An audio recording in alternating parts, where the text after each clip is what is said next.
الحمد لله نحمده ونستعينه ونستغفره ونؤمن به ونتوكل عليه من يهد الله فلا مضل له ومن يضلل فلا هادي له وأشهد أن لا إله إلا الله وحده لا شريك له وأشهد أن محمدا عبده ورسوله أما بعد فإن خير الحديث كتاب الله وخير الهدي هدي محمد صلى الله عليه وسلم وشر الأمور محدثاتها وكل محدثة بدعة وكل بدعة ضلالة وكل ضلالة في النار أعوذ بالله من الشيطان الرجيم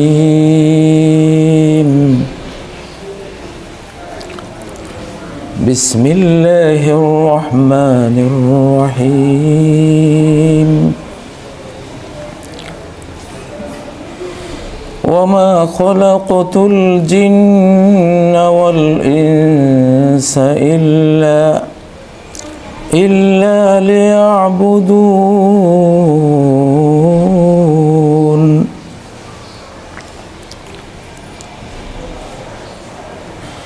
قال ربنا ظلمنا أنفسنا وإن لم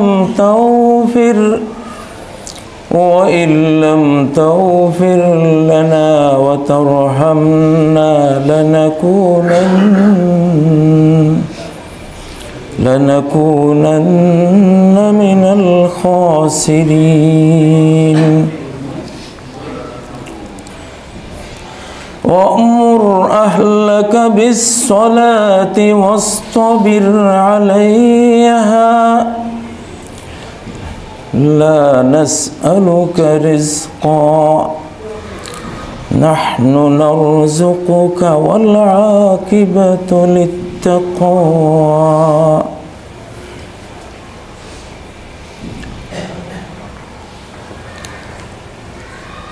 সকল গুণগান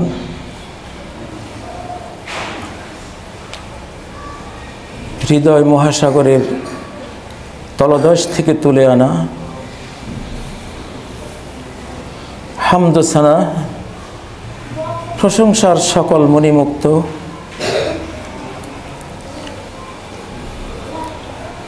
ঈমান দীপ্ত হৃদয়ের ভক্তি শ্রদ্ধা বিজড়িত সকল প্রশংসা সেই আল্লাহ রাব্বুল ইজ্জত ওয়াল জালালের জন্য, যিনি তার ভালোবাসা দিয়ে মানুষ সৃষ্টি করেছেন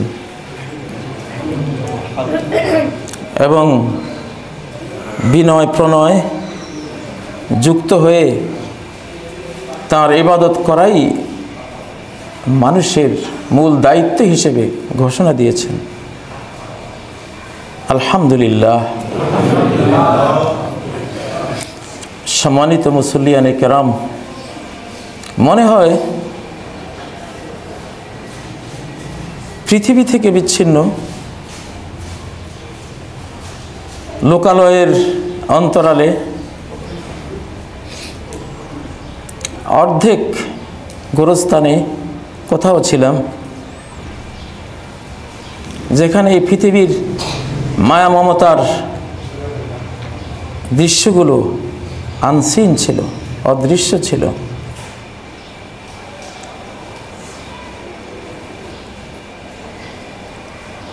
বুড়িগঙ্গার পার দিয়ে যখন আগে যেতাম, নাকে রুমাল দিতাম গন্ধে। আমার জীবন থেকে হারিয়ে যাওয়া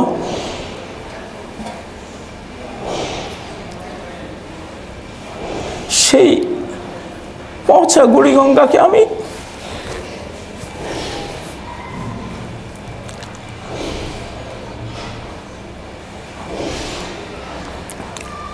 মনে হলো আমি যেখানে ছিলাম আমার এই মায়াবী বুড়িগঙ্গা পচা হলেও সে তো ছিল না।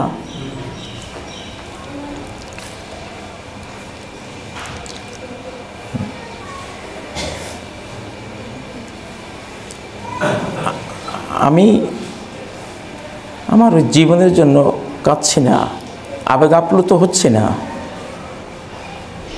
মানুষ এই পৃথিবীকে মূল্যায়ন করে না যতদিন সে অ্যাভেলেবেল পায়। হারিয়ে গেলে কি হয়? হারিয়ে গেলে জমজমের পানি নয়, পদ্মা মেঘনা যমুনার স্বচ্ছ জলধারা নয়, বুড়িগঙ্গা সহ এই জাতীয় পচা নদীগুলো মনে হবে সারাবান তহুরা বুঝি, কত সুন্দর এরা।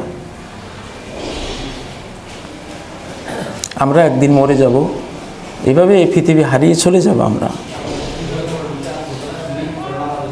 এই জন্য এই পৃথিবীতে যতদিন আমরা আছি, ভালো আছি, এক মায়াবী নজরেই পৃথিবীকে দেখা উচিত। গাছের ছায়ায়, লতায় পাতায় মোর শিশুকাল লুকায় চাহায়, আজিকে সেসব সরায়ে সরায়ে খুঁজিয়া লইব তাই। এখন চার দেয়ালের বাইরে যাই দেখি মনে হয় যেন নতুন, কত সুন্দর এরা, কত ফ্রি, কত স্বাধীন, কত ভালো, কত আনন্দময়। এই অনুভূতিটা তো আগে আমারও ছিল না।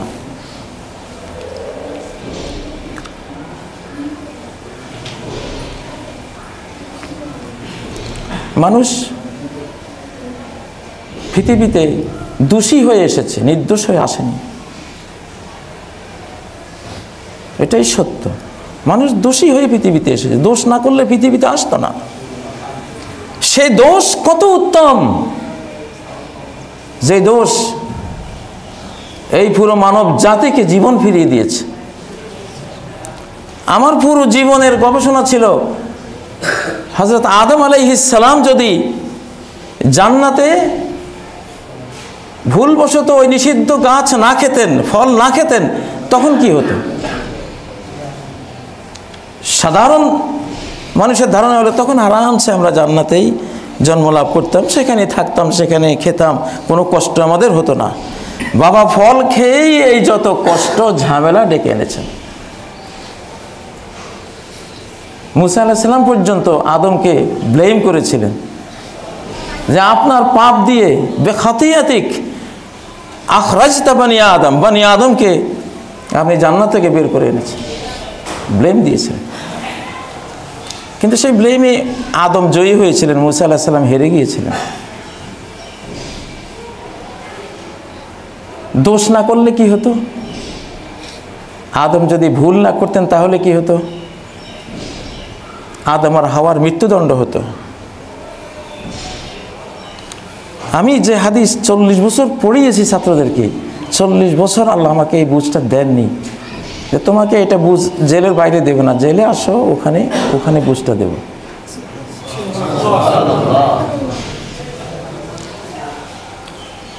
আদম যদি ভুল না করতেন, সহিহ মুসলিমে যে হাদিসটা স্পষ্ট আছে, লাউলাম তুজনিবু, যদি পাপ দোষ না করতে লাযাহাবাল্লাহু বিকুম, আল্লাহ তোমাদেরকে ডিলেট করে দিতেন অস্তিত্ব থেকে, এই পৃথিবীতে রাখতেন না, অস্তিত্ব বিনাশ হয়ে যেত।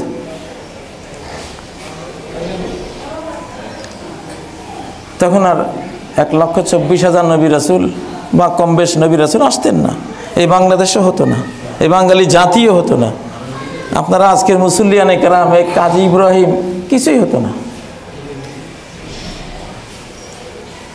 সেই ভুল কত মহৎ, সেই ভুল সকল পুণ্যের চেয়ে বড় পুণ্য ছিল সেই ভুলটা, যে ভুলটা আদম করেছিলেন।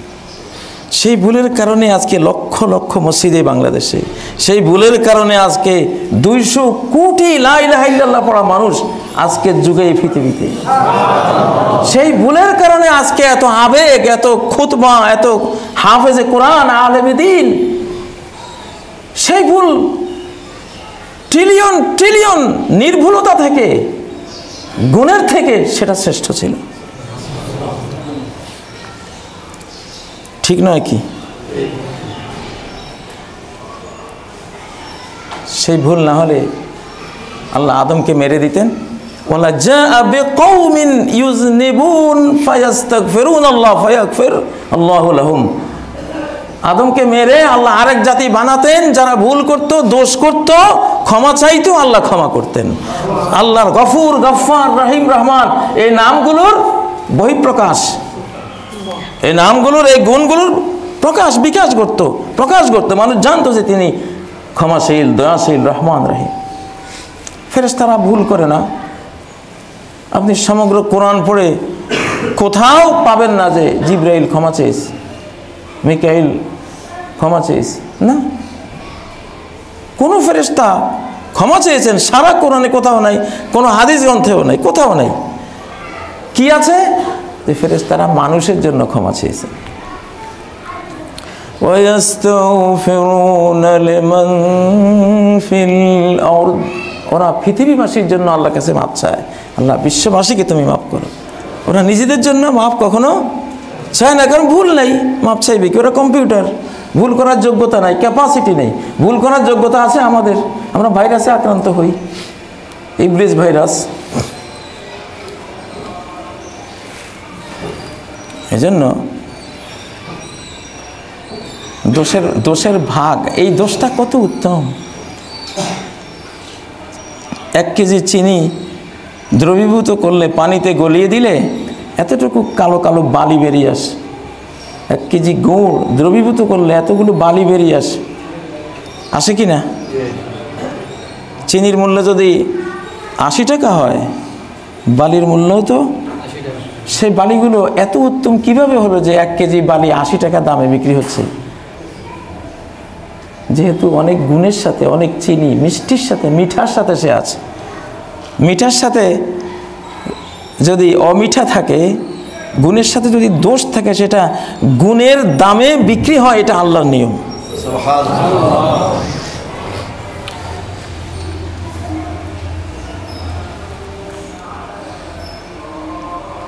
24 ক্যারেট স্বর্ণে কখনো অলংকার হবে না, ভেঙে যাবে। এজন্য বাধ্য হয়ে 2 ক্যারেট চাঁচ খাদ দিতেই হবে। চাঁচ খাদেরা শক্ত জিনিস, নরম স্বর্ণকে ধরে রাখবে। আল্লাহ তাআলা আদমকে কমপক্ষে 2 ক্যারেট দোষ দিয়ে দিয়েছেন, নাহলে অলংকার হবে না, তুমি অলংকার হবে না। অলংকার হতে হলে খাদ যে লাগে, সূরা তিন ওয়া জাইতুন পড়লে দেখবেন, লাকাদ খালাকনাল ইনসানা ফি আহসানি তাকওয়িম, আমি নিশ্চয়ই মানুষকে সৃষ্টি করেছি সর্বাধিক সুন্দর গঠন, স্ট্রাকচার, গুণাবলী দিয়ে। এটা হলো 22 ক্যারেট। এরপরে কি? সুম্মা রাদাদনাহু আসফালা সাফিলিন, আমি তাকে নামিয়ে দিয়েছি হীনদের হীনতমে, হীনদের হীনতমে, নিচদের নিচতমে।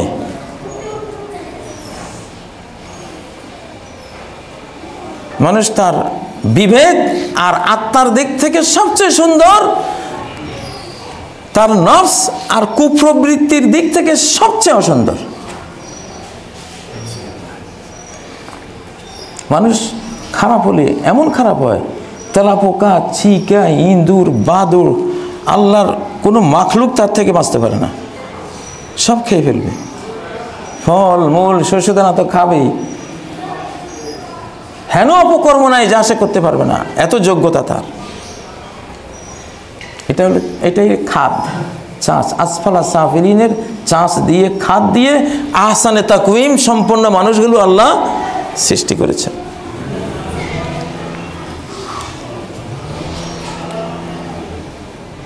এজন্য কিয়ামতের ময়দানে ঈমানদাররা দোষেরও সওয়াব নেবে। আল্লাহ যখন এক ঈমানদারকে নিজের রহমতের ডানায় ডেকে নিয়ে জিজ্ঞাসা করবেন, তুমি এমন এমন পাপ করেছো, এমন এমন দিনে মনে আছে? সে মনে করবে শেষ। আল্লাহ যখন পাপ মনে করিয়ে দিচ্ছেন, আজকে তিনি প্রধান বিচারক, উনি যখন মনে করিয়ে দিচ্ছেন, তার মানে আমার আজকে শাস্তি অনিবার্য। আল্লাহ বলবেন আমি এটা লুকিয়ে রেখেছিলাম, সাতারতুহা আলাইকা ফিদ দুনিয়া, দুনিয়াতে লুকিয়ে রেখেছিলাম, আজকেও লুকিয়ে রাখবো। আর ওই পাপের বিনিময়ে একটা পূর্ণ সওয়াব তোমাকে দিয়ে দিন। এই লোক এই ছোট্ট পাপের কথা শুনে এতক্ষণ ভয়ে সন্ত্রস্ত, যখন শুনলো যে পাপেরও সওয়াব হচ্ছে, আল্লাহ বলেন ইয়া আল্লাহ, আমি তো আরো অনেক বড় বড় পাপ করেছি, সেগুলো কই? আমার তো অনেক বড় বড় গুনাহ আছে, নিশ্চয় ছোট পাপের জন্য ছোট সওয়াব পেয়েছি, বড় গুনাহের জন্য তো গুনাহারের সওয়াবও বিরাট বিরাট পাবো, সেগুলো কই আমার? তখন আল্লাহ হেসে দিলেন, নবীজিও হেসে দিলেন। সুবহানাল্লাহ। এই হলাম আমরা মানুষ। আমাদের বাংলাদেশে দোষ স্বীকারের এবং ক্ষমার আবহাওয়াটা যেন অনেক কমে গেছে। জেলখানে অনেক ভেবেছি যে জেল থেকে আল্লাহ বের করবেন, কি দিয়ে বের হওয়া উচিত? দোষী হয়ে বের হই, ক্ষমা নিয়ে বের হই। জাতির মধ্যে ক্ষমা চাওয়ার একটা আবহাওয়া তৈরি হোক না, কি বলেন আপনারা? নবীজির শিক্ষা ক্ষমা, খুজিল আফওয়া, ক্ষমা গ্রহণ করো। মুসলিমরা দেশ জয় করতেন যুদ্ধ করে, দেশবাসীকে জয় করতেন ক্ষমা করে। গোটা ইসলামের ইতিহাস, দেশ জয় করতেন যুদ্ধ করে, কিন্তু দেশবাসীকে জয় করতেন কি দিয়ে? এই ক্ষমাটা আমাদের এটা সবসময় লাগে কি না? সবসময় দরকার। বাংলাদেশে এই ক্ষমাটা আসা উচিত। ক্ষমা সুন্দর না হলে আমরা বাঁচতে পারবো না। যাই হোক, এটা আমার আজকের খুতবাটা, আমি যেই পারে ছিলাম, দেহের কষ্টপুরি আর মনের মায়াপুরিতে ছিলাম, সেখানে আল্লাহর সাথে ছিলাম। আমি বলতাম যে আমি বন্ধুর বাড়িতে বেড়াতে এসেছি, এখানে জেল কাম্য না, কোনো কষ্ট মুসিবত দোয়া করে আনা যায় না। সাল্লাল্লাহু আলাইহি, আল্লাহর কাছে নিরাপত্তা চাও, কিন্তু চাওয়ার মধ্যেও তুমি পরীক্ষার হলে আছো। বিপদ যখন এসে যাবে, ধৈর্য ধরে বিপদকে সম্পদে পরিণত করো। আলহামদুলিল্লাহ, মুমিনরা সেটাই করে। আমি দেখেছি আলিম ওলামারা, জেলখানা তাদের ইবাদতখানা, জেলখানা তাদের হেরা গুহা। আল্লাহর ইবাদতে, আল্লাহর জিকিরে, তেলাওয়াতে, আল্লাহর মহাব্বতে নিমগ্ন হওয়ার জন্য বিপুল সুযোগ এই যুগে এই জায়গাতে আছে। তারপরেও এটা আমাদের জন্য কাম্য না যে আমরা জেলে চাইব না, কিন্তু এখানে পড়ে গেলে এটাকে কাজে লাগাবার ইসলামে যথেষ্ট নির্দেশনা দেয়া আছে। মুমিনরা সেটাই হয়, সেটাই করেন ওনারা।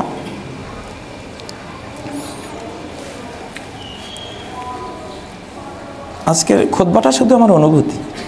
দ্বিতীয় অনুভূতি হলো, ওখানে বসে বসে চিন্তা করেছিলাম, আদম যখন জান্নাতে ছিলেন, সেখানে তো কোনো ইহুদি ছিল না। মানুষ ইহুদি, মানুষ খ্রিস্টান, মানুষ হিন্দু, মানুষ বৌদ্ধ, বা কোনো রাজনৈতিক দল, অমুক ঐক্য পরিষদ, ওখানে তো কিছুই ছিল না। ওখানে পুতিনও নাই, জো বাইডেনও নাই,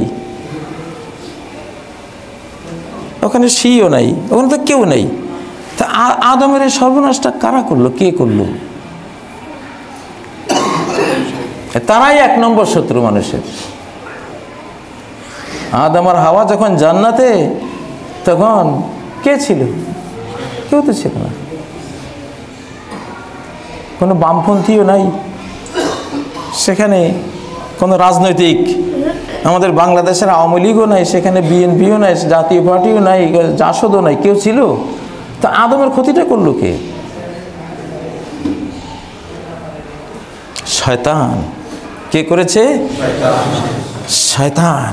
আমি আলহামদুলিল্লাহ, আমি শয়তানকে এমন স্টাডি করে এসেছি ওখানে, এটা পৃথিবীর কোনো জায়গায় বসে স্টাডি করা যেত না। আমি বন্দী হয়েছি আমার মানব বন্ধুদের দ্বারা, আল্লাহর হুকুম ছিল, আমি কাউকে দোষ দিচ্ছি না, কিন্তু 24 ঘন্টার নির্যাতনে ছিলাম এই অদৃশ্য শত্রু দ্বারা। ইবলিস আর ইবলিসের হাজার হাজার বাহিনী, এটা জেল সুপার থেকে জেলের কারারক্ষী পর্যন্ত সবাই জানতো। শেষ 4 মাস আমি ওদের ক্লাস নিয়েছি, কোরআনের ক্লাস নিয়েছি ওদেরকে। তারপরও মানে আমার থেকে বিদায় হয়নি যে তুই তো সেই আদমের ছেলেই। ওকে আমরা যা যা যা করার আমাদের পরিকল্পনা ছিল, তোর ব্যাপারে একই পরিকল্পনা, সব বাঙালিদের ব্যাপারে একই পরিকল্পনা, 800 কোটি মানুষের ব্যাপারে একই পরিকল্পনা। ওদের কৌশলটা কি আমি দেখেছি। আমার যখনই একটু জামিন হওয়ার আবহ তৈরি হয়, তখন ভরপুর একটা আক্রমণ করে যাতে নামাজটা ঠিকমতো পড়তে না পারি। তাহলে একটা পাপ হইলে আমার জামিন হবে না। সব কথা তো বলি না, ওরা যে কি লেলিয়ে দিয়েছিল আমার পিছনে, আল্লাহু আকবার। নামাজ পড়তে পারতেছি না, নামাজে তাহলে ঝাঁপ দেয় ফিটের উপরে এসে। মানে ওর যদি মনোযোগটা ছুটে যায়, নামাজ ফরজ নামাজ মনোযোগ ছুটে গেলে তো পাপ হলে জামিন বন্ধ হয়ে যাবে। আমি তো সারা জীবনে তো কোরআন হাদিস পড়েছি। শয়তানের যে এই কৌশল, সে মানুষকে বিপদে ফেলবে কি দিয়ে? পাপ দিয়ে। সে মানুষকে জাহান্নামে নেবে, টেনে নেবে না। জাহান্নামে সে মানুষকে টেনে এসে নিয়ে যাবে না, জেলখানায় টেনে এসে নিয়ে যাবে না। সে আপনাকে দিয়ে একটা পাপ করাবে, আপনি আটকে গেলেন। একটা মিস্টেক করাবে, আপনি আটকে গেলেন। একটা ভুল করালো, আপনি বিপদে পড়ে গেলেন। এই হলো ইবলিসের কৌশল। আল্লাহর কৌশল হলো আল্লাহ আপনাকে জান্নাত দিবেন, এই জন্য তিনি আপনাকে পূর্ণ করাবেন। উনি পূর্ণ করাবেন, ফলশ্রুতিতে আপনি জান্নাতে চলে যাবেন। তার বিপরীতটা কি? ইবলিস পাপ করাবে, আপনি অটোমেটিক জাহান্নামে চলে যাবেন। হায়রে কৌশল! আমি ইশারা দিচ্ছি আপনাদেরকে যে এই শয়তান মূল শত্রু, তাকে দেখা যায় না। আমি দেখেছি একেবারে সচক্ষে ওখানে। এদের শত শত হাজার হাজার সারা পৃথিবী থেকে এসে আক্রমণ করেছে আমাকে। আমি বলতাম যে জেল সুপার, জেলার সবাই জানতো। কারারক্ষীরা অনেকে ভয়ে আমার এলাকায় রাত্রে আসতে, ওরা ভয় পেত, এমন অবস্থা। সেখানে আমি দেখেছি যে এরা কৌশলটা কি করে। আমার যখনই জামিন ঘনায়, তখনই তাদের আক্রমণ, শতভাগ আক্রমণ তারা করে যে ও যাতে তাহাজ্জুদ পড়তে না পারে, যাতে তেলাওয়াত ঠিক মতো করতে না পারে, নামাজে কোনো মন যাতে এক রাকাতে সূরা ফাতিহা 3 বারও পড়েছি আমি জিদ করেছি, তুই আমাকে সূরা ফাতিহা নষ্ট করে আমাকে তুই জামিন বন্ধ করবি, আমি দরকার হলে 3 বার 30 বার পড়বো। মনোযোগ আমার না হয়, এইবারে মনোযোগ হয় না, আরেকবার পড়বো, অসুবিধা নাই। নবী সাল্লাল্লাহু আলাইহি সাল্লাম এক আয়াত সূরা মাইদার, ইন তুআযিবহুম ফাইন্নাহুম ইবাদুক ওয়া ইন তাগফির লাহুম ফাইন্নাকা আনতাল আজিজুল হাকীম, এই আয়াত সারা রাত, সেদিন তাহাজ্জুদে আর কোনো আয়াত পড়েন নাই। 5-6 ঘন্টা ব্যাপী কত হাজারবার এক আয়াতে উনি রাত শেষ করে দিয়েছেন। তো আমিও বলেছি, আমার সাথে তো আমি তো জানি আলহামদুলিল্লাহ, এগুলো পড়িয়ে এসেছি আমি। আমার সূরা ফাতিহা নষ্ট করে তুই আমার জামিন বন্ধ করতে পারবি না। একবার জায়গায় 2 বার পড়বো, 3 বার পড়বো, আরও যতবার লাগে পড়বো। আসলে এইভাবে করেছি, বাস্তব। কি যে অদৃশ্য শত্রু মানুষের পেছনে লাগা। এটা হলো শয়তানের কৌশল। একটা যুবককে সে টার্গেট করলো, কিচ্ছু বলবো না, একটু ইয়াবা খাইয়ে দিল, একটু বাবা ধরিয়ে দিল। 2 মাস পরে সে নিজেকে দেখলো কোথায়? জেলখানায়। শয়তান কিন্তু বাবা ধরিয়ে দিয়ে সে আউট, সে চলে গেছে। সে জানে এর ফলাফল কি হবে। 8,000 10,000 বন্দির মধ্যে 8,000ই হলো নেশাখোর। এই যে বন্দি, বাবারে বন্দি করেছে পৃথিবীর জেলখানায়, আর বাবারে ছেলেগুলোকে বন্দি করেছে আরেক জেলখানায়। আপনাদেরকে এই কৌশলটা শয়তানের এই জন্য বলতেছি যে যাতে করে আপনারা সতর্ক হন। আমি বলেছি যে তোরা শয়তান, তোরা যে কত সর্বনাশ করেছিস নিজেদের, কারণ আমার এই মুখ থেকে তোদের এই কৌশল কোটি কোটি মানুষ শুনবে, ওরা সতর্ক হয়ে যাবে। আমি যে রুমে থাকতাম, আমার বাথরুমে সব ছবি, ঘোড়ার, গাধার, উটের, নারীর, পুরুষের, দাড়িওয়ালা, দাড়িবিহীন, মানে ওটা মনে হয় যেন হলিউড না বলিউড, কি অবস্থা। আমি এগুলি ঘষিয়ে ঘষিয়ে ঘষিয়ে এগুলিকে তুলতাম, ফ্লোর ক্ষয় করে তোলা লাগবে এরকম অবস্থা। ওরা তো আগুন, ওরা আগুন দিয়ে এটাকে কীভাবে জানি করে। তো ওদের কৌশলটা আমি পুরোপুরি দেখেছি। ওদের কৌশল আপনাকে জাহান্নামে নেবে, কিচ্ছু বলবে না, আপনার স্ত্রীকে একটু বুদ্ধি দিয়ে, আরে বোরকা এখন আর এই যুগে চলে, এখন আল্ট্রা মডার্ন যুগ, আমরা আধুনিক, আমরা স্মার্ট, আমরা এটা সেটা কইয়া বিপদটা করে দিল। হয়তো হয়তো কিছুদিন পরে দেখলেন আপনার স্ত্রী ঘরেই নাই, আপনার বন্ধনে নাই, উনি আউট হয়ে গেছেন। তারপরে দেখবেন আপনার শিশু একটা ছিল, ওর তো জীবন শেষ। এরপরে আপনি হয়তো কেউ কেউ আত্মহত্যা করে, কেউ পাগল হয়, কেউ নামাজ রোজা সব ছেড়ে দেয়, আল্লাহকে ব্লেম দেয়। তো যাই হোক, শয়তানের এই কৌশলটা আমি ভরা দেখে আসলাম। শুধু পাপ করাতে চাই, পাপ করলেই আপনি নতুন মামলা খাবেন, জামিন বন্ধ হবে, আপনি বের হতে পারবেন না। এটা আমার ওখান থেকে একবারে চাক্ষুষ দেখা আমার শয়তানি কৌশল। তো আশা করি আপনারা সতর্ক থাকবেন, পাপে যাবেন না।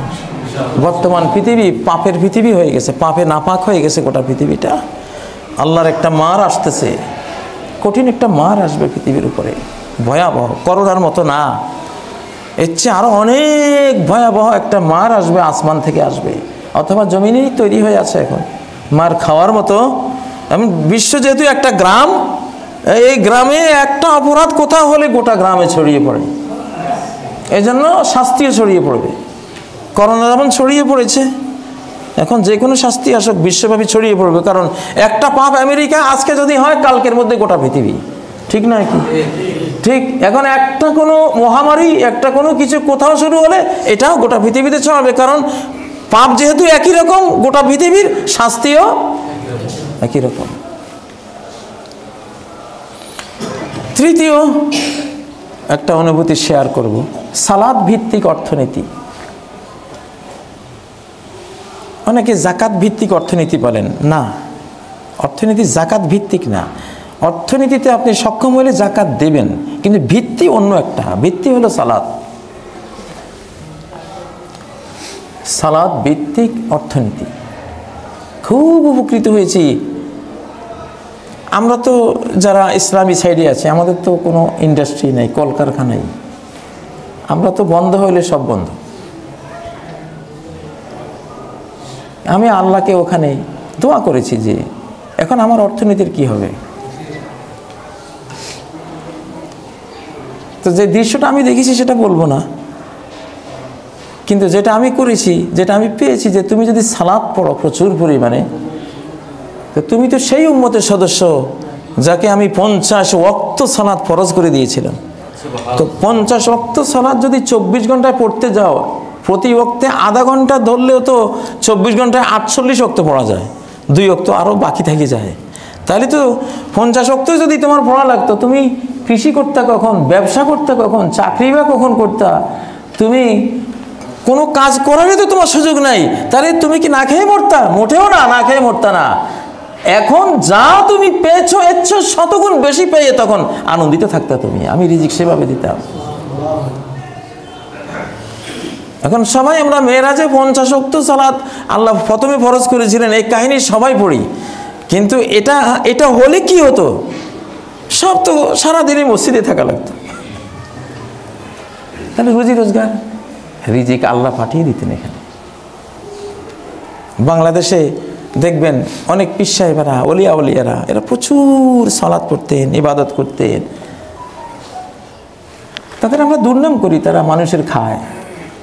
এটা হলো মুদ্রার এক পিঠ, কিন্তু অপর পিঠে তাদের অনেক আল্লাহ মুখিতা, অনেক সালাত, অনেক কান্না, অনেক জিকির, অনেক তেলাওয়াত এমন আছে, ওগুলো করতে করতে এই পৃথিবীর ঝামেলা জড়ায়নি, আল্লাহ রিজিক পাঠিয়ে দিচ্ছেন ওদের জন্য।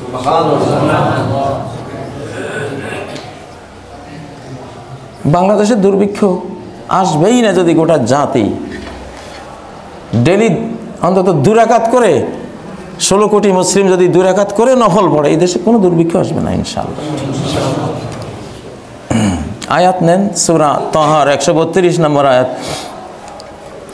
وَأْمُرْ أَهْلَكَ بِالصَّلَاةِ وَاصْطَبِرْ عَلَيْهَا, তুমি তোমার পরিবারকে সালাতের নির্দেশ দাও, ওরা সব সালাত পড়বে। ওয়াসতাবির আলাইহা, নিজেও সালাতের উপর কঠিন অটল অবিচল থেকে এটা পারফর্ম করতে থাকো, সালাত পড়তে থাকো। তার এইভাবে যদি সালাত পড়ো কি হবে? নাহনু নারযুকুক, আমি তোমাদেরকে রিজিক দেব। তুমি সপরিবারে সালাত পড়ো, রিজিকের দায়িত্ব আমার। যদি সারাদিন সালাত পড়ো, আমি তাহলে কৃষিকাজ করবো না, যেমন আমি করি নাই, আমি তো জেলখানা, আমি করবো কী করে? কোনো মাহফিল নাই, কৃষি নাই, প্রোগ্রাম নাই, কিছুই তো নাই, ব্যবসা নাই, বাণিজ্য নাই। আল্লাহর কসম, আমার একদিনের জন্য আমার কোনো লোক কষ্ট করে নাই। অথচ আমি যখন জেলে যাই 10 টাকাও আমার পরিবারকে আমি দিয়ে যাইনি, কিন্তু আল্লাহ চালিয়েছেন। আমি সালাত পড়েছি। আমি চিন্তা করলাম এখানে অর্থনীতিতে কী হবে। আমি যেটা বললে দোষ হয় সেটা বলতেছি না, সেটা বলবো না। একটা ইনফরমেশন পেয়েই পরে গবেষণা করলাম। এখন থেকে যা থেকে আর শুধু কোরআন আর হাদিসের দলিলে প্রমাণে যেগুলি আছে আপনাদেরকে এগুলি দেব, আমার আধ্যাত্মিক জগতে আর নেব না। তো আমি আধ্যাত্মিক জগতের ইনফরমেশন থেকে আমি আয়াতে গবেষণা করে দেখলাম ঠিকই তো, ওখানে যা বলা হয়েছে এখানে তাই তো। নাহনু নারযুকুক, আমি রিজিক দেব। এর অর্থ এই না যে সবাই এখন থেকে সব বাদ দিয়ে সব, এর অর্থ এই না। মানে কেউ কেউ যদি ট্রাই করতে চান, পরীক্ষা করতে চান যে আমি শুধু সালাত নির্ভর হয়ে থাকবো, দেখি রিজিক আল্লাহ কীভাবে দেয়, ঠিকই আল্লাহ দেবেন। আমাকে তো দিয়েছেন আলহামদুলিল্লাহ। জেলখানায়ও খারাপ ছিলাম না, জেলখানায়ও ভালোই ছিলাম আলহামদুলিল্লাহ। দেহের কষ্ট ছিল, সেটা হলো অন্য জিনিস, কিন্তু অন্তর্জগতে আল্লাহ যথেষ্ট শান্তি দিয়েছিলেন। সেটা আল্লাহর কারণে।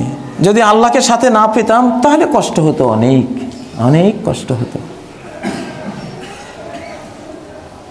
আমি পৃথিবীতে একটা জিনিসকে ভয় পেতাম, পুলিশ আর জেল। এই পৃথিবীতে আর আমার ভয়ের কোনো জিনিস নাই।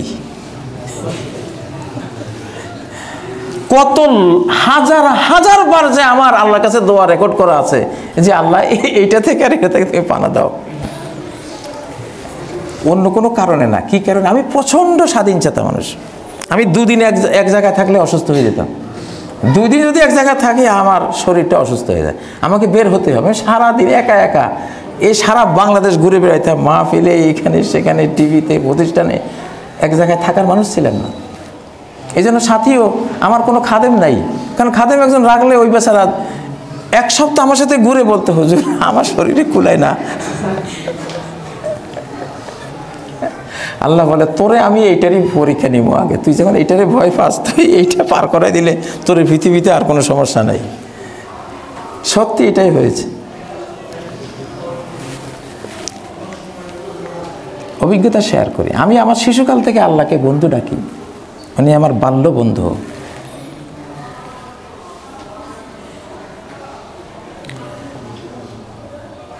আমার অবুজ সবুজ মন থেকে আমি আল্লাহকে বন্ধু বানিয়েছি। আমার বংশধারাটা এরকম ছিল, ইব্রাহিম খলিলের বংশ। ইব্রাহিম খলিল আলাইহিস সালামের সাথে আমাদের ব্লাড, তো উনি তো আল্লাহর বন্ধু ছিলেন। এটা দলিল প্রমাণ সব আমার বডিতে আছে। যাই হোক, তো আমি আমার অবচেতন মনে আমার শিশুকাল থেকে আল্লাহকে আমি বন্ধু ডাকতাম। তখন তো আমি বুঝতাম না, কিন্তু ইবলিস আমাকে ওয়াসওয়াসা দিত আল্লাহকে নিয়ে। তখন আমি অনেক নয়নাশ্রু বিসর্জন দিতাম, অনেক কাঁদতাম। আমি অনেক সময় আত্মবলা হয়ে চলে যেতাম একদিকে, যে এত খারাপ লাগতো ভিতরে। ইবলিস যখন আল্লাহকে নিয়ে বিভিন্ন ধরনের কথা বলতো, তখন আমার সেই শৈশবের বন্ধুত্ব আমাকে শতভাগ ছায়া দিয়েছে আমার জেলখানায়। আলহামদুলিল্লাহ। আমার জন্য আমি শুনেছি অনেকেই দোয়া করেছেন।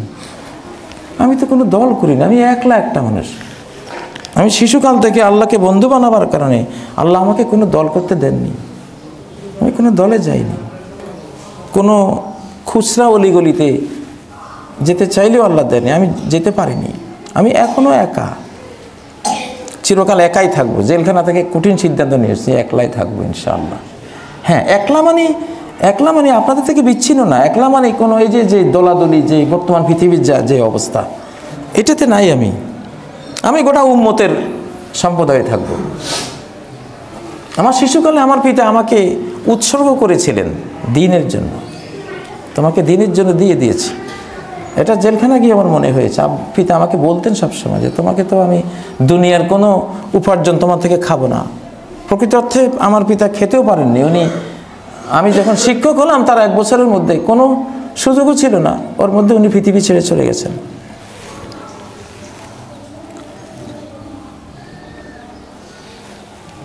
এই জন্য আমি আসলে একেবারেই একলা একটা মানুষ। কিন্তু জ্ঞানের কথা বলি, আমি জ্ঞানের কথা পেলে সেটা আপনাদেরকে বলি, এই হলো যা। তাই জন্য আমি যেখানে ছিলাম, আল্লাহ আমাকে আমার 24 ঘন্টার মধ্যে 20 ঘন্টাই আমার কোরআন আমার বুকে ছিল। আলহামদুলিল্লাহ, আমি কোরআন নিয়েছি। আমি আল্লাহবাদী মামলা খেয়েছি। আমার মামলাটা ছিল আল্লাহবাদী মামলা। সেটা কেমন, আমি বাইতুল্লাহ অথবা নবীজির মসজিদে আল্লাহর সাথে একটা ওয়াদা করেছিলাম, প্রতিদিন 1 পারা কোরআন পড়ব, প্রতিদিন 50টা হাদিস পড়ব। এটা আমার বহু মিস হয়েছে, বহু মিস করেছি আমি। কিন্তু এটা সাংঘাতিক। সে বাইতুল্লাহ অথবা নবীজির মসজিদের ওয়াদা, এটা মারাত্মক জিনিস। ওয়াকানা আহদুল্লাহি মাসউলা, আল্লাহর সাথে করা যে অঙ্গীকার, এটা তোমাকে জিজ্ঞাসিত হতেই হবে। এইটা আমার খুব মিস হয়েছে। মূলত আমি এক উসিলা দিয়ে আল্লাহ এই জন্য নিয়ে গেছে। এখন আমি 7 দিনে যখন কোরআন খতম করি, আমার কাছে আগে তো মাসে এক পারা পড়তেও কষ্ট লাগতো, এখন 7 দিনে 30 পারা কোরআন শেষ করি, মনে হয় যেন আরও অনেক পারবো। আলহামদুলিল্লাহ। তো 7 দিনে কোরআন খতম করতে গিয়ে, কোরআনকে রিভাইজ দিতে গিয়ে আমার মনে হচ্ছে আগে আমি মূর্খ ছিলাম। যদিও আমি 40 বছর বুখারী পড়িয়েছি, মুসলিম, তিরমিজি, নাসাই, সিয়াসেত্তা, এই হাদিসগুলো আমি পড়িয়েছি একেবারে 18 বছর বয়স থেকে টানা এখন পর্যন্ত এই হাদিস আমি পড়িয়েছি, হাদিসের উস্তাদ। কিন্তু আমি কোরআনকে প্রতি 7 দিনের রিভাইজ দিতে গিয়ে আমার মনে হলো আমি এই 7 দিনের রিভাইজ, 7 আহজাব, নবীজি কোরআন পড়তেন 7 আহজাব, 7 ভাগে ভাগ করে, উনিও 7 ভাগে ভাগ করে 7 দিনে শেষ করতেন। বহু সাহাবীরা প্রতি 7 দিনে কোরআন শেষ করতেন। এটাকে বাংলাদেশের যে কোরআনে কারীম আছে, এখানে লেখা আছে মঞ্জিল, 7 মঞ্জিল, 7 মঞ্জিলের শেষ। এই যে 7 মঞ্জিল, যে এটা যে মহাকাশ পাড়ি দেওয়ার, মহাকাশ সফরের চেয়েও বড় সফর, বড় জার্নি, আমি জেলখানা গিয়ে টের পেয়েছি। সুবহানাল্লাহ। 7 দিনে কোরআন রিভাইজ দিতে গিয়ে নিজেকে আমি বলেছি, হ্যাঁ তুমি এই জেলে আসার আগে মূর্খই ছিলে। তুলনা করে কেউ আবার আমাকে অভিযোগ দিবেন না যে তাইলে তো আপনি আগে ওয়াজ করছেন কেন, মূর্খই যখন ছিলেন। মানে জ্ঞানের তো কোনো শেষ নাই। আপনি যখনই একটা স্টেজ পার হবেন, আপনার মনে হবে এই স্টেজের আগে আমি কি ছিলাম, মূর্খ ছিলাম।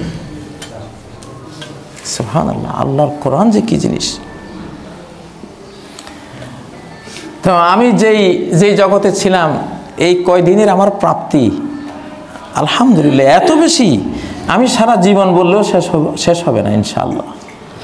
তার মানে আপনারা কেউ নিয়ত করবে না, তাহলে আমরাও যাই। নিয়ত করার দরকার নাই। কেউ যদি মুফতে পেয়ে যান, ফ্রি পেয়ে যান, তাহলে কাজে লাগাবেন ইনশাআল্লাহ। মুমিনের জীবনে কোনো লস নাই। সে বিপদে পড়লে এটাকে ধৈর্য, অটল অবিচল থেকে কাজে লাগাবে, তার জন্য বিশাল কল্যাণকর। সুখ পেলেও শুকরিয়া আদায় করবে, এটাও তার জন্য কল্যাণকর। তো সালাত ভিত্তিক অর্থনীতির কথা বলেছিলাম। আজকে গোটা বিশ্ব প্রেক্ষাপটেই এটা দরকার। সাহাবায়ে কেরাম যখন সালাত পেয়েছিলেন, মাত্র 25 বছরে এমন অবস্থা হয়েছিল অর্ধ পৃথিবীর জাকাত দেয়ার লোক খুঁজে পাওয়া যায়, জাকাত নেয়ার লোক খুঁজে পাওয়া যায় না। মূল ছিল এই সালাত। সূরা জারিয়াতের 56-57 নম্বর আয়াত পড়ুন। ওয়ামা খালাকাতুল জিন্না ওয়াল ইনসা ইল্লা লিয়াবুদুন, আমি জিন আর মানুষকে আমার ইবাদত ছাড়া আর কোনো কাজের জন্যই সৃষ্টি করিনি। এরপরে কথাটা কি, মা উরিদু মিনহুম মির রিজকিন ওয়া মা উরিদ, আমি তাদের কাছে কোনো রিজিক চাই না। ইবাদত করবা, রিজিক আমি দেব তোমাকে। ইবাদত করবা, রিজিক আমি দেব। যখন জমিনে ছড়িয়ে পড়ার কথা বলেছেন, ফাইজা কুদিয়াতিস সালাতু ফান্তাশিরু ফিল আরদ, সালাত শেষ, জমিনে ছড়িয়ে পড়ো, কিন্তু খালি মুখে না, ওয়াজকুরুল্লাহা কাসীরা, প্রচুর পরিমাণে আল্লাহর জিকির করো। তো সালাতও জিকির। জমিনে সালাত পড়ে জমিনে ছড়িয়ে পড়ো, কি কথাটা বললেন? বিশ্ব অর্থনীতি, ফাইজা কুদিয়াতিস সালাতু ফান্তাশিরু, সালাত না পড়ে কৃষক জমিনে যেও না, সালাত না পড়ে ব্যবসায় যেও না, সালাত না পড়ে চাকরিতে যেও না, বরকত পাবা না। তুমি সালাত পড়ে শুরু করো অর্থনৈতিক কাজ। সুবহানাল্লাহ। সালাত ভিত্তিক অর্থনীতি যদি আপনি নেন, ইনশাআল্লাহ, হ্যাঁ, আপনি জমিনে ছড়াবেন, ব্যবসা করবেন, সালাত পড়ে শুরু করেন এবং মুখে আপনি জিকির আপনি বজায় রাখেন, দেখবেন ইনশাআল্লাহ রিজিক কিভাবে আল্লাহ তাআলা ঠিকঠাক করে দেন। আমি আশা করি আমাদের বর্তমান বাংলাদেশ সহ সারা পৃথিবী অনেক সমস্যায় পড়ে আছে, পাপের কারণে আল্লাহ ধরেছেন। আল্লাহ যখন মানুষের পাপ সীমা ছাড়া হয়ে যায়, তখন রিজিকে হাত দেন। ইউসুফ আলাইহিস সালামের সময় হয়েছিল, নবীজির সময় হয়েছিল, কুরাইশরা একেবারে সব কিছু খেয়ে, মৃত প্রাণী পর্যন্ত খেয়েছে, চামড়া খেয়েছে, সব খেয়ে জীবন ধারণ করেছে। এমন অভাব এসেছিল পাপের কারণে, পাপ বেড়ে গেছে পৃথিবীতে। এই জন্য আল্লাহ তাআলা তৌফিক দেন, আপনারা পাপ করবেন না। আপনি পাপ করলেই আপনাকে বুঝতে হবে যে এই বিপদে পড়বো, হয় ঘরে অশান্তি হবে, তাহলে আমার স্ত্রী চলে যাবে, না আমার ছেলে অ্যাক্সিডেন্ট করবে, না আমার মেয়ে ঘর ছেড়ে চলে যাবে, না হয় আমার একটা ভয়ঙ্কর কিছু হবে। মানে ইবলিসের কৌশলে হলো মানুষকে ক্ষতি করবে, জাহান্নামে নেবে, ধ্বংস করবে, কি দিয়ে? তার কৌশল। আর আল্লাহ জান্নাতে নেবে, আল্লাহর কৌশল কি? পূর্ণ করাবেন, আপনাকে মসজিদে আনবেন, আপনাকে কোরআন পড়াবেন, আপনাকে জিকির করাবেন, আপনাকে একটা ভালো কাজ করার তৌফিক দিবেন। এটা আল্লাহর কৌশল। আর তার বিপরীত হলো, এই জন্য শয়তানই আমাদের মূল শত্রু। আদমের শত্রুতায় কোনো মানুষ ছিল না, এই অদৃশ্য শত্রুরাই আমাদের মূল শত্রু। আল্লাহ তাআলা আমাদের আপনাদের তৌফিক দেন, আমরা আমাদের মূল শত্রুকে যাতে চিনি। মূল শত্রুর সাথে শত্রুতা যদি না করেন, শত্রুতার যেই সফটওয়্যার আপনার ভিতরে দেয়া, শত্রুতা করার যে যোগ্যতা আপনি বহন করেন, মূল শত্রুর সাথে যদি শত্রুতা না করেন, তাহলে ভাইয়ে ভাইয়ে শত্রুতা শুরু হবে। কারণ আপনার ভিতরে তো যোগ্যতাটা আছে, আপনি খামাকে একজনকে মার দেবেন, একজন মুসলিম ভাইকে আপনি ক্ষতি করবেন, ওই যোগ্যতাটা তখন ডাইভার্ট হয়ে যেটা অপাত্রে গিয়ে এটা নিপতিত হবে, তখন আপনি আবার ক্ষতিগ্রস্ত হবেন। এই জন্য শয়তানি শত্রু। আল্লাহর কাছে প্রতিদিন সকালে দোয়া করেন, আল্লাহ এই শত্রু থেকে আপনি রক্ষা করেন। 10 বার যদি ভোরে আপনি আউযু বিল্লাহি মিনাশ শাইতানির রাজিম পড়েন, অক্কালাল্লাহু বিহি মালাকান, আল্লাহ একজন ফেরেশতা আপনাকে দিয়ে দিবেন, এই ফেরেশতা আপনাকে এই শত্রু থেকে হেফাজত করবে। সুবহানাল্লাহ। বিকালে যদি 10 বার পড়েন, আরেক ফেরেশতা দিয়ে দিবে সারা রাত এই শত্রু থেকে, তিনি আপনাকে সেভ করবেন। এমন অনেক অভিজ্ঞতা হয়েছে, এগুলি জ্ঞান। যাই হোক, আমি জ্ঞানের বিষয় হিসেবে আপনাদেরকে বলেছি, যাতে আমাদের জাতি উপকৃত হয় ইনশাআল্লাহ। আমি আজকে আর লম্বা কথা বলবো না। আল্লাহ তাআলা আমাদের আপনাদেরকে পাপ মুক্ত থাকার তৌফিক দিন। আমাদের যাবতীয় অর্থনৈতিক কর্মকাণ্ড সালাত পড়ে জিকিরে ফিকিরে যাতে আমরা করতে পারি, আল্লাহ, আমরা মুসলিম হিসেবে আল্লাহ আমাদেরকে সেই তৌফিক দিন। আর মানুষ মাত্রই দোষী, তার এই দোষ কোটি গুণের চেয়েও ভালো, তার এই দোষ কোটি কোটি গুণের চেয়েও ভালো যদি এই দোষের সাথে সে ক্ষমা অ্যাড করে দেয়, দোষের সাথে যদি ইস্তেগফার যুক্ত করে দেয়, তাহলে এই দোষের মতো ভালো কিছু নাই তার জন্য। এটা এত ভালো জিনিস। ক্ষমা যদি যুক্ত হয়, কি হয়? ক্ষমা যদি যুক্ত হয়, 2 ক্যারেট চাঁচের সাথে যদি 22 ক্যারেট স্বর্ণ যুক্ত হয়, তাহলে কেমন এই চাঁচটা? খুবই উত্তম না? আমাদের এই 2 ক্যারেট দোষ বা যেই পরিমাণ দোষ আল্লাহ দিয়েছেন, দোষের সাথে ইস্তেগফারকে যুক্ত করলে, ক্ষমাকে যুক্ত করলে আমরা এক একজন বাঙালি এক একটা মহামানব আল্লাহর কাছে, ইনশাআল্লাহ অনেক বড় আল্লাহর কাছে, অনেক বড়। এগুলো অনুভব করেছি। আল্লাহ তাআলা তৌফিক দেন। আমরা দোষী মানুষ, আলহামদুলিল্লাহ আল্লাহ দয়া করে আমাদেরকে দোষটা দিয়েছেন। দোষী হওয়ার কারণে আদম বেঁচে গেছেন, কারণ উনি রব্বানা জালামনা দিয়েছেন, ওনার দোষের সাথে উনি যুক্ত করেছিলেন রব্বানা জালামনা, ক্ষমাকে যুক্ত করেছেন। ইবলিস ক্ষমাকে যুক্ত করে নাই, ইবলিস দোষ করেছে কিন্তু ক্ষমা যুক্ত করে নাই, ইস্তেগফারের সংযোগ ঘটাই নাই, সে ধ্বংস হয়ে গেছে। আমরা যাতে তার মতো না হই যে দোষ করে যাচ্ছে কিন্তু কোনো ক্ষমা আমরা নিচ্ছি না, ইস্তেগফার করছি না, তাহলে ধ্বংস হয়ে যাব। এই জন্য আমাদের গুনাহ হবেই, গুনাহ হওয়াটা স্বাভাবিক, এটা দোষণীয় না, কিন্তু দোষণীয় হলো এর সাথে ক্ষমাকে অ্যাড না করা, ইস্তেগফারকে যুক্ত না করা। আল্লাহ তাআলা ইস্তেগফারকে আমাদের সকল গুনার সাথে সাথী করে দিন, তাহলে আর কোনো ভয় নাই। আল্লাহ গ্যারান্টি, কসম দিয়েছেন, কসম করে বলেছেন, ইবলিস কসম করেছে আমি তাকে সর্বনাশ করার জন্য পাপ করাবই। আল্লাহ কসম করেছেন যদি ক্ষমা চায় আমি ক্ষমা করবই।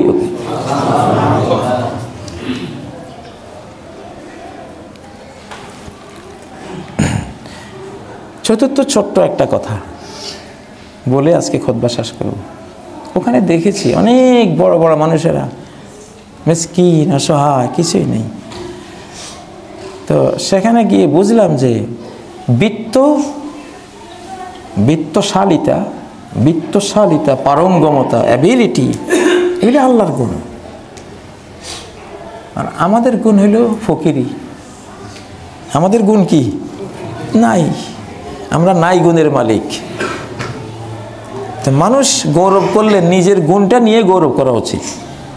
ভাই আমার তো কিছু নাই, এটা আমার যোগ্যতা, এটা এমন যোগ্যতা, এ নাই কথা যখন আপনি আল্লাহকে বলবেন আবেগ দিয়ে, আল্লাহ ভরাই দিবেন আপনাকে, সুবহানাল্লাহ।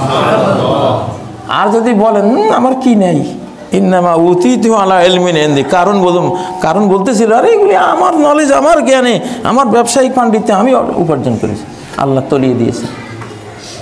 তা আমাদের গুণ যেহেতু নাই, ফকিরি গুণ,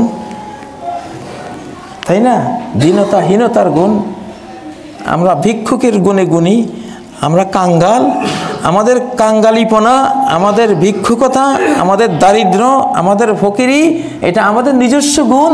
আল্লাহর কাছে চাই, আল্লাহ আমার তো কিছুই নেই, আমি তো ফকির, তুমি আমার দয়া করো। আপনি যতই থাকুক আপনার, আপনি বলবেন নিজের গুণ নিয়ে যদি আল্লাহর কাছে হাজির হন, তাহলে অবশ্যই আল্লাহ আপনাকে ইনশাআল্লাহ মাহরুম করবেন না। এই জন্য কখনো বৃত্তের বড়াই করবেন না। বৃত্ত কার?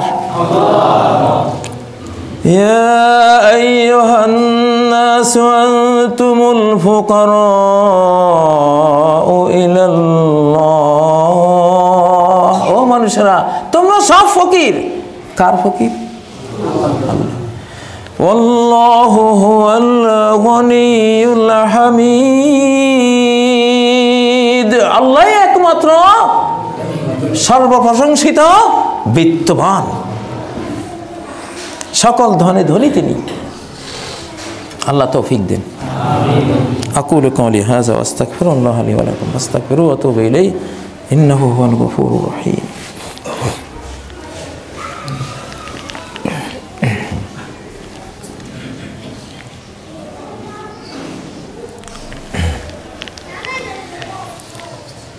আলহামদুলিল্লাহ, আলহামদুলিল্লাহিল্লাযী নাযালাল ফুরকান আলা আবদিহি লিয়াকুনা লিল আলামিনা নাযীরা ওয়া আরসালা মুহাম্মাদান সাল্লাল্লাহু আলাইহি ওয়া সাল্লামা বিল হাক্কিল মুবিন লিয়াকুনা লিল মুমিনিনা বাশীরা।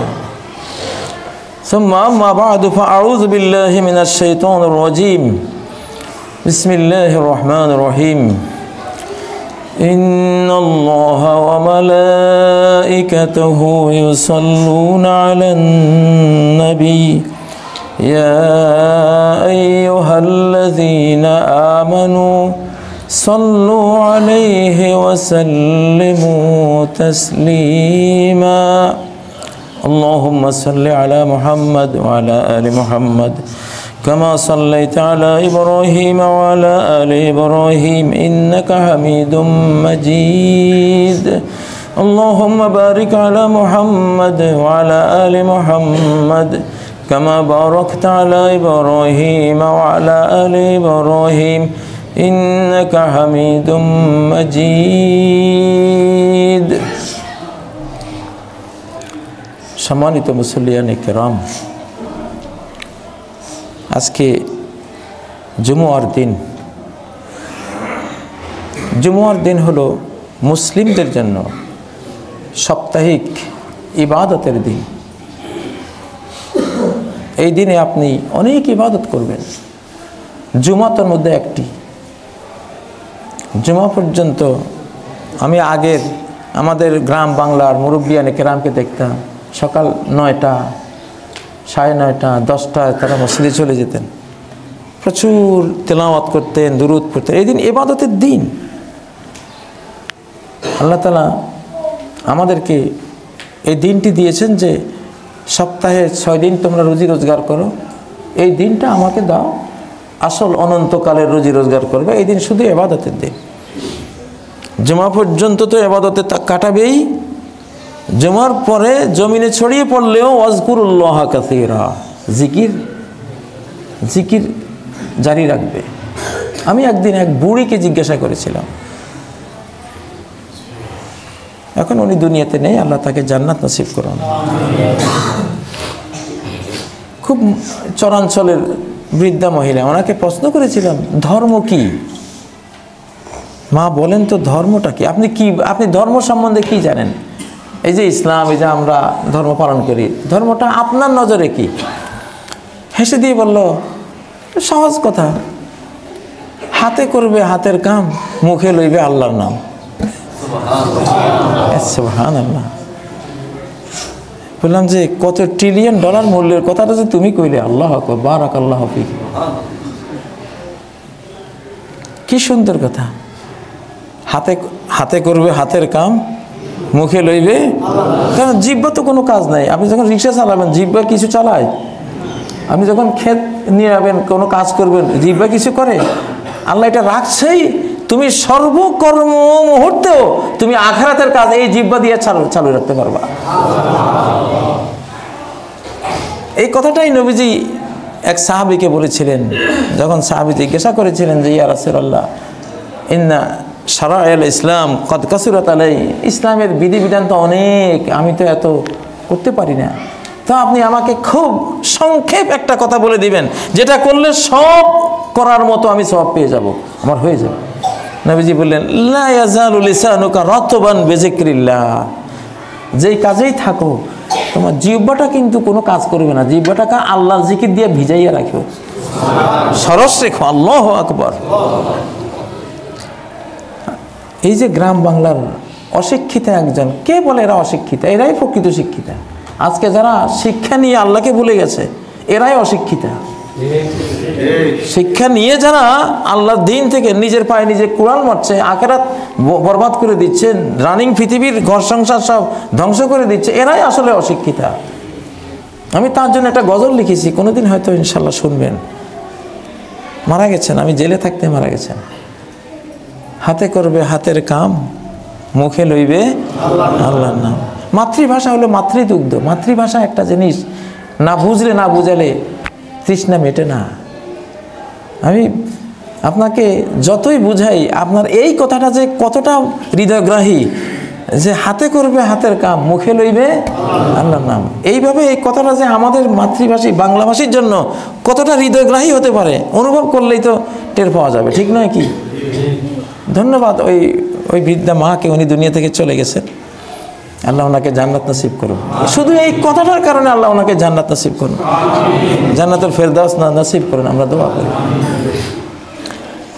তো এইটা পাপের এই পৃথিবীতে এখন যেখানে যাবেন হাতে করবে হাতের কাম, মুখে লইবে আল্লাহর নাম, নাহলে বাঁচতে পারবেন না।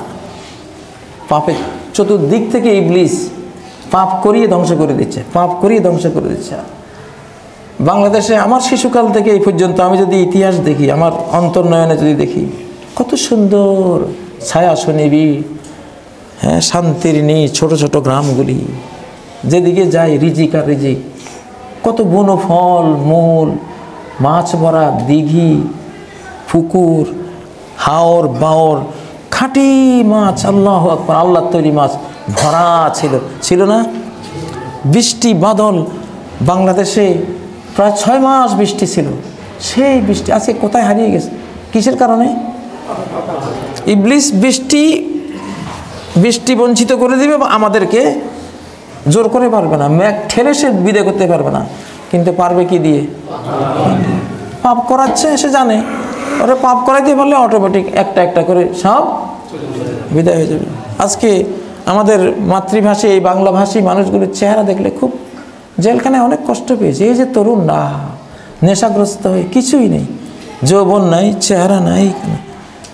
তোমরা যারা বন্দী আছো, আমার বন্ধু ছিলে এতদিন, আমিও তোমাদের সাথে ছিলাম। আল্লাহ তোমাদেরও দয়া করুন, আল্লাহ তোমাদেরকেও মুক্ত করার মতো ব্যবস্থা করে দিন। বাংলাদেশ সরকার, বাংলাদেশের যারা নেতৃবৃন্দ আছেন, জেল কর্তৃপক্ষ আছেন, দুনিয়া দোষের জায়গা, এখানে দোষ নিয়ে এখানে কাউকে অভিযুক্ত করার কোনো প্রয়োজন নেই। এটা দোষের জায়গা, দোষ হবেই। তো সবাই নিজের নিজের দোষ নিয়ে চিন্তা করে যদি আমরা বাংলাদেশ সুরের দেশ, মায়ার দেশ, ভক্তি বিশ্বাসের দেশ, এখানে সুর দিয়ে একটু ওয়াজ করলে মাহফিল জমজমাট হয়ে ওঠে। সুবহানাল্লাহ, এটা আবেগের দেশ। এখানে দয়া মায়া আবেগ সুর ভক্তি বিশ্বাস দিয়ে আমরা যদি দেশটাকে আবার নতুন করে গড়ে নিই, আমাদের এই যুবকগুলো মারা যাবে না ইনশাআল্লাহ। জেলখানে আমার একটা অভিজ্ঞতা হয়েছে যে কোরআন না পড়লে এক সময় মানুষ নীতিবান না হলেও বাঁচতে পারত, জীবনটা অন্তত বাঁচত। কোরআন পড়ে নেই, সমাজ ওলামায়ে কেরাম এমন সুন্দর করে গড়িয়ে রেখেছিলেন, সমাজে হাঁটলে চললে 10 জন মুরব্বীর কাছে কোরআনের কথাই শুনতেন। পরিবারে গেলে ইসলামিক সমাজ, ইসলামিক ব্যবস্থাই পরিবারেও ছিল।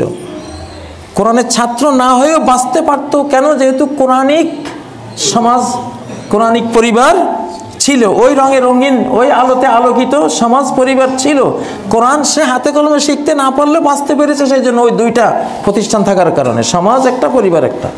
কিন্তু এখন যদি আপনার কোনো সন্তান ছেলে বা মেয়ে কোরআন না পড়ে, সে বাঁচতেও পারবে না, বাঁচতে পারবে না, তাকে মেরে দেবে ইবলিস। ইয়াবা, ক্রিস্টাল, আইস, যে ভয়াবহ এগুলো থাবা দিয়েছে।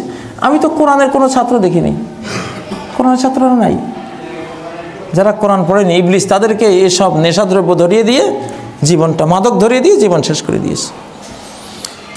আপনার ছেলেকে এই জন্য আপনি আপনার মেয়েকে অবশ্যই কোরআন পড়াবেন। আমি তো কসম করে বলতে পারি, যদি কিছু অনুবাদ সহ, বাংলা ইংরেজি অনুবাদ সহ যদি কোরআনের 10টা সূরাও পড়িয়ে দেন, 10টা সূরা তাকে রক্ষা করবে ইনশাআল্লাহ। আপনি আপনার কোনো সন্তানকে আপনি কোরআন শিক্ষা না দিয়ে আপনি রাখবেন না, তাহলে মনে রাখবেন বাঁচতেও পারবে না। এখনকার শিশুরা, এখন আগের যুগ ওলামাদের তৈরি করা সেই সমাজ এখন নাই। এখন আমেরিকার সমাজ হয়ে গেছে, ঠিক না কি? এখন ইউরোপিয়ান সমাজ হয়ে গেছে, এখন সেই বিজাতীয় সমাজ হয়ে গেছে। এটা এখন তারা যদি কোরআন না পায়, কোথাও আর কোরআনের কোনো ছোঁয়া, কোনো পরশ, কোনো শিক্ষা কিছুই তারা পাবে না। অতএব তারা চলে যাবে ধ্বংসের দিকে, মৃত্যুর দিকে চলে যাবে। নীতিবান হওয়া দূরে থাক, বড় কিছু হওয়া দূরে থাক, জীবনটাই রক্ষা করতে পারছে না। চাক্ষুষ তো দেখে আসলাম। এই জন্য কোরআন মাস্ট। আল্লাহ তৌফিক দেন আপনাদেরকে, প্রত্যেক মাতা পিতাকে তৌফিক দেন। বাংলাদেশে আমি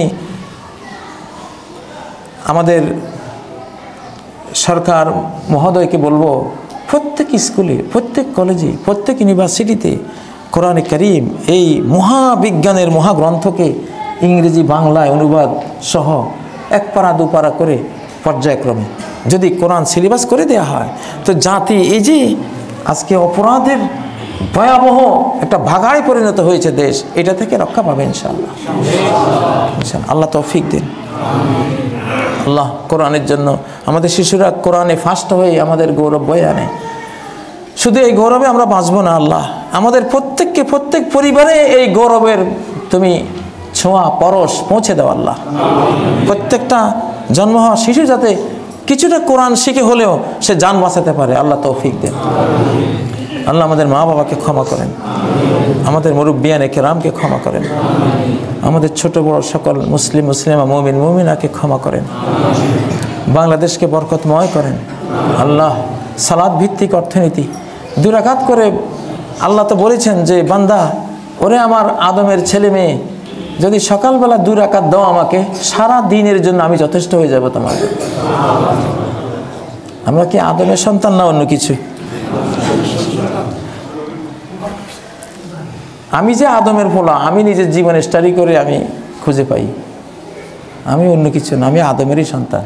কারণ একমাত্র আদমেই ফেরেশতাদের সকল ফেরেশতার সেজদার ফুলের মালাও পেয়েছিলেন, আবার উলঙ্গ হয়ে বহিষ্কার হওয়ার হ্যান্ডকাপও পরেছিলেন। আমিও তাই। আমার জীবনের আদমের জীবনে কত মিল। এই হ্যান্ডকাপ ছিল আর এখন ফুলের মালা। সুবহানাল্লাহ। এটা কি অন্য কোনো প্রাণীর সাথে মিলে না আদমের সাথে মিলে? তাহলে আমি কি? আদম ফেরেশতাদের সেজদা মালা পরেছিল, কিন্তু আবার উলঙ্গ হয়ে, সেটা তখন বহিষ্কার করা, উলঙ্গ করে দেয়া, এটা ধরেন হ্যান্ডকাপ। এটা শাস্তি না? হ্যান্ডকাপ বলতে একটা সাজার, একটা শাস্তির উপকরণ। তো তা তো এটা হয়েছে। তো ফুলের সেজদা মালাও সে পড়েছে, শাস্তির হ্যান্ডকাপও সে পড়েছে। আমি তো তাই হলো, 40 বছর শিক্ষকতা করে হ্যান্ডকাপ করলাম, আবার বেরিয়ে এসে ফুলের মালাও পাচ্ছি আলহামদুলিল্লাহ। তো কার সাথে মিলে আমার জীবনটা? হ্যাঁ, বাবা আদমের সাথে। এছাড়া অন্য কোনো জাতির ফুলের মালাও নাই, হ্যান্ডকাপও নাই। আপনি নাম নিয়েন না কোনো কিছু না, আমি কোনো কিছু নাম নিতে চাই না। আমি যে আদমের ফোলা, আমি আমার জীবন স্টাডি করে আমি বুঝলাম। রিসেন্টলি আমার 2 বছরের জীবন স্টাডি করে আমি বুঝি আমি আদমের ফোলা। আদমের সেজদার মালা পেয়েছিল, পরে আবার শাস্তির হ্যান্ডকাপ পরেছিল। এই চরিত্র শুধু মহাবিশ্বে কার সাথে মিলে?